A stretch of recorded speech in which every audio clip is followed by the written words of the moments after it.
Tak boleh, tak ada pilihan dah. Rupanya hikmah Allah SWT ni tak ada, siapa dia tahu. Tak ada boleh pilih. Kalau Allah SWT Rasul dia sudah buat keputusan gitu, sudah terima. Sesiapa yang derhaka kepada Allah dan Rasul, faqad dhalla dhalalan mubina. Sesat nyata, sesat. Bila kata gitu tak apa, terima. Mengikut riwayat tu, abang dia pun terima, adik-beradik dia terima, tak apa. Tapi mula-mula tak sih. Apabila duduk sekali, timbul masalah. Sebab apa? Dia sebab tu nak rayak teori tu, pengajaran tu mudah. Takwa tak ada beza, tak kupu pun tak apa, boleh duduk sekali. Apabila nak hidup sekali, apabila masuk ke alam praktikal, situ susah, situlah dia timbul lah macam-macam.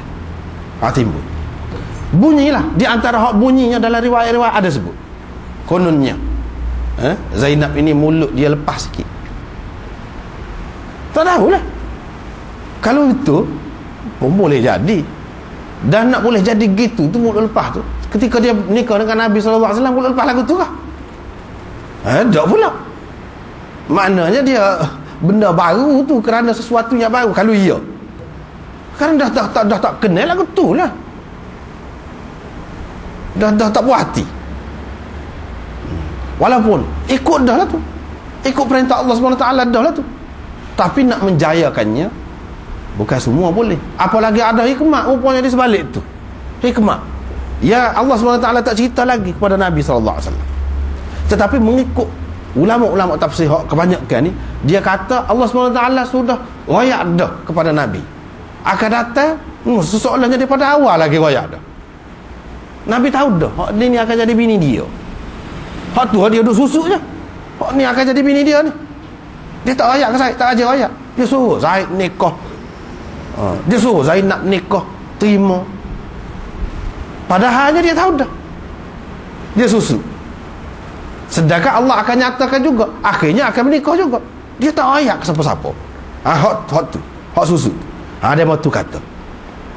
Padahalnya kita kata tidak. Nabi SAW tak tahu lagi pada masa tu.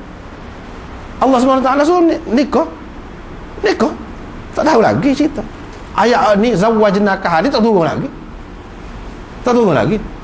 Kalau dia kata Allah SWT royak dah, dia kena ada dalil. Dia kena ada dalil. Dalil tu kukuh. Tak boleh main-main gitu, andaya-andaya saja tak boleh. Sebabnya Nabi susu. Dah kita andaikan Nabi yang menyembunyikan dalam diri. Menyembunyikan apa? Menyembunyikan hak Allah SWT cerita kepada dia tu lah. Dia lah yang akan jadi suami kepada Zainab ni akan datang. Itu andaian. Dia kena ada dalil yang kukuh baru boleh. Kalau tidak tak boleh.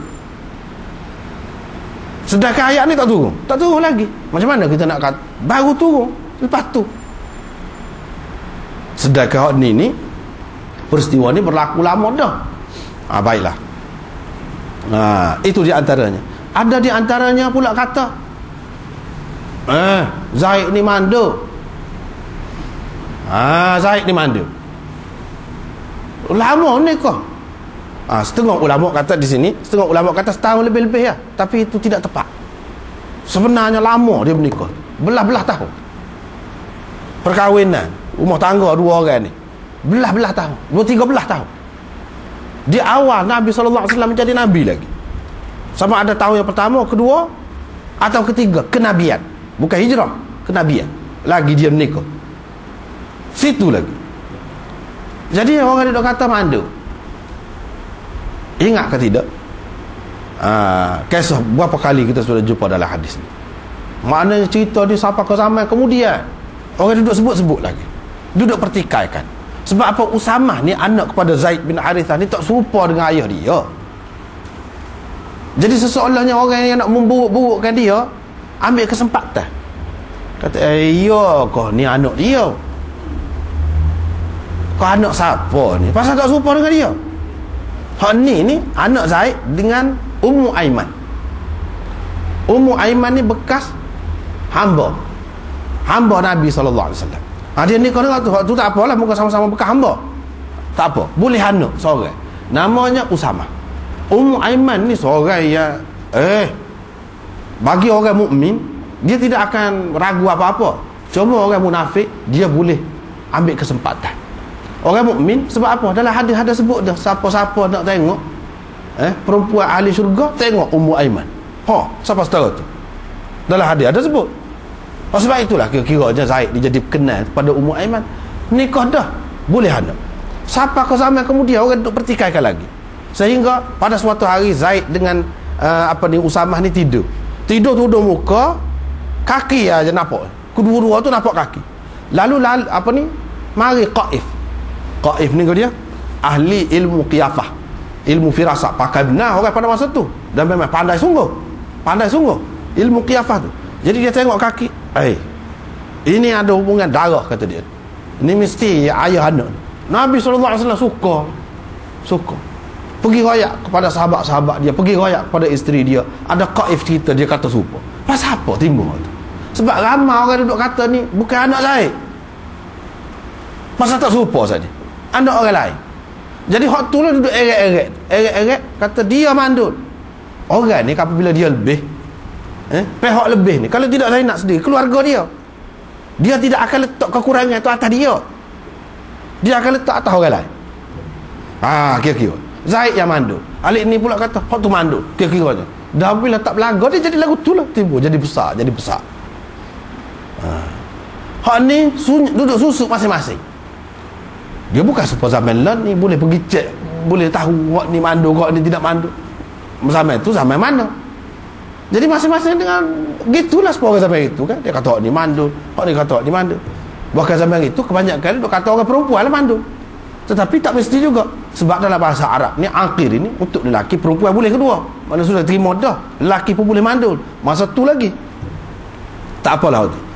Jadi hak itulah barangkali yang disembunyikan, ataupun ada dalam riwayat yang lain menyebutkan, tapi riwayat itu tidak sahih. Zainab kata dia tak boleh duduk sekali. Zaid ni dia tak boleh mari dekat. Ni kononnya Zaid ni dia tak boleh mari dekat. Dia mari dekat tak ada dia tak boleh mendekati aku. Ni cerita dalam kalau dia mari tak jadi. Itu tak kalau kita andaikan, tapi hadis ni dhaif. Kalau nak ambil kira jugalah, nak kaitkan mana hubungan kekeluargaan ni, kadang-kadang dia berlaku benda-benda gitu. Jadi Zainab ni duduk kata Zaid ni lah balik dia tu lah lemahnya. Sebab dia tak pergi, sebab tu tak boleh anak, kira-kiranya begitu kan. Biasa kan dalam keluarga ni lagu tu, apabila hak ni tak boleh anak, hak ni kata dia, Allah SWT akan nyatakan hak mana sebenarnya, hak duduk susu, hak sebenar. Tetapi jelas terbukti hadis itu kita tak boleh pakai. Sebab apa? Semua tahu, Zainab pun tahu bahawa Zaid ni sudah boleh anak dengan Ummu Aiman tu sama tu. Kalau orang munafik tak boleh terima, pas dia takkan tak boleh terima. Tu sah. Yang kedua, lepas pada tu Zaid ni menikah pula dengan orang lain. Lepas pada cerai, 3 orang lagi dia menikah. Dan bila dia menikah dengan orang lain, boleh anak 2 orang. Kalau kita nak terima riwayat tadi, tak boleh terima lah. Sebab riwayat tadi menampakkan dia lemah. Tak boleh. Ni kalau lemah apa dia, lepas pada tu dia menikah boleh anak tu. Mana dengan sendiri hadis tadi tak boleh pakai. Tak betul tu cerita tu. Dan buruk juga maknanya Zainab itu duduk tuduh, duduk buat cerita kata suami dia ni macam ni. Dia bukan orang biasa. Jadi tak patutlah, kita tak boleh terima. Tak apalah. Ceritanya tadi, setengah orang dia kata Zaid ni dengan Zainab ni nikah setahun lebih kurang. Lepas pada tu cerai. Sebenarnya tidak, lama dia nikah. Dalam masa yang lama tu waktu tu jadi duduk dah lah tu. Sebab apa? Ikut ni perintah Tuhan, ikut perintah Tuhan. Akhirnya cerai juga. Apabila cerai tu, cerai ni pada tahun yang keberapa? Surah Ahzab tahun yang ke-5 Hijrah. Tu ceritanya, tahun yang ke-5 Hijrah. Zaid mati pada tahun yang keberapa? Pada tahun yang ke-8 Hijrah, dalam peperangan Mu'tah. Zaid jadi panglima, dia pergi perang, mati 3 tahun selepas pada tu. 3 tahun selepas pada tu, kalau kita andaikan semua ulama-ulama, kita rijal ke apa, kitab tentang sahabat-sahabat ni, Usdul Ghabah ke gapo ke Isabah ke, semua sebut hak 3 orang ni dia nikah lepas pada dia cerai dengan Zainab dalam masa 3 tahun. Lepas boleh anak pula 2 orang. Aduh, tak pernah sabar tu. Tak pernah sabar. Kecuali kalau kita kata dia menikah awal lagi. Dia menikah awal lagi. Apalagi kalau tengok kepada umur Usamah ke apa, dan tengok pula apa nama ni kepada umur Zaid pada ketika dia meninggal. Tengok pula kepada umur apa nama ni Zainab ni pada ketika dia meninggal. Nampak jelas bahawa dia menikah pada ketika tahun yang pertama atau kedua kenabian situ. Jadi kita tidak nak pergi kepada perincian sangat masalah tahun-tahun tu. Mungkin semula boleh kita sebutkan, cuma nak ceritanya jelas Zaid tak ada bersatu selepas pada menikah dengan orang lain, bahkan boleh anak. Dia menikah dengan siapa? Dia menikah dengan 2-3 orang. Salah seorangnya anak Abu Lahab, Durrah namanya. Yang seorang lagi Hindun, adik-beradik kepada Zubair bin Al-Awwam. Dan seorang lagi iaitu anak kepada Uqbah, Ummu Kalsum namanya. Dengan Ummu Kalsum tu dia dapat anak 2 orang. Namanya anak dia lelaki seorang, serupa dia nama Zaid bin Zaid. Hak seorang lagi namanya Ruqayyah, perempuan 2 orang. Jelas hak ni lepas pada dia bercerai dengan Zainab, bukan sebelum pada tu. Boleh anak. Jelas. Nyata kalau nak kira. Rasulullah SAW menikah dengan Zainab. Pada ketika tu Zainab tak putus haid lagi. Tak putus haid lagi kira-kira. Mengikut riwayat-riwayat tu, kalau kita tengok dari segi umur dia, dalam 35 paling tinggi 38 tahun Zainab ketika berkahwin dengan Rasulullah sallallahu alaihi wasallam. Ketika berkahwin dengan Rasulullah sallallahu alaihi wasallam, umur dia 35, paling lewat 38. Mengikut dalam kitab-kitab tu. Sebab apa ada khilaf tentang masa mati dia tu. Ada yang kata 2-3 tahun, tu dah sebab jadi ada beza 2-3 tahun. Tak apalah kita terima tu. Itu bukan masa putus haid lagi. Bukan masa putus haid lagi. Mana kalau kira nak dapat anak, boleh dapat anak. Mana tak ada? Tak dapat anak. Lepas pada tu dia duduk ni cerai ni selama mana baru nikah dengan Nabi SAW.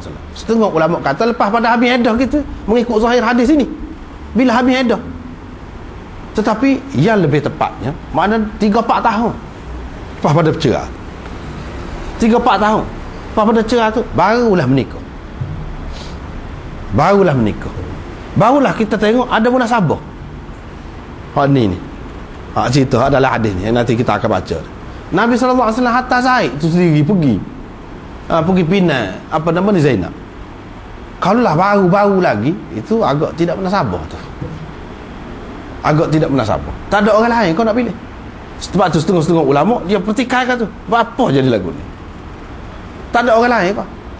Tetapi ada nampak tak apa, masih boleh terima lagi waktu tu. Sebab ada hikmat juga. Nabi SAW hantar Zaid tu sendiri. Sebabnya kerana dia lah juga suruh menikah dengan Zaid ni, jadi kucak-kacir ke rumah tangga Zainab. Zainab jadi tidak bahagia. Tidak bahagialah kita kata. Akhirnya bercerai. Rumah tangga dia hancur. Jadi biar dia lah juga yang kira-kiranya yang menyebabkan jadi tidak aman rumah tangga dia tu Zaid.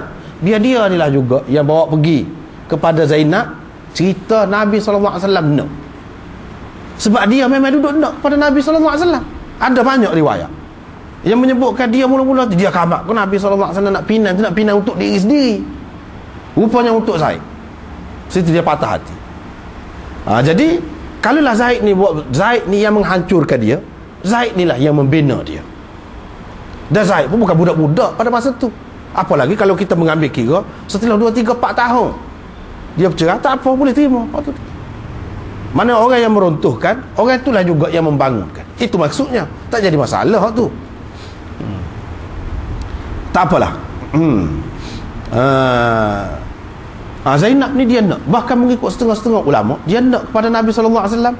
Dia ni termasuk di antara perempuan yang pergi menyerah diri kepada Nabi SAW.